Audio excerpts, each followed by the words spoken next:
China on Saturday successfully launched 3 new remote sensing satellites from the Xinchuan Satellite Launch Center in the country's southern west Sichuan province, official media reported. The satellites belonging to the Yong'an 35 family were launched by a Long March 2D carrier rocket and entered the planned orbit successfully, according to the local news agency.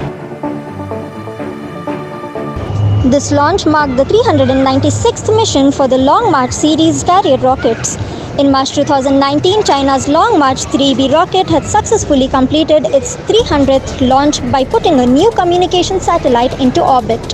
The Long March carrier rocket series, developed by the China Aerospace Science and Technology Corporation, is responsible for about 96.4% of all the launch missions in China. It took 37 years for the Long March rockets to complete the first 100 launches, 7.5 years to complete the second 100 launches, and only about 4 years to accomplish the final 100, with the average number of launches per year increasing from 2.7 to 13.3 and then to 23.5, Xinhua reported in 2019.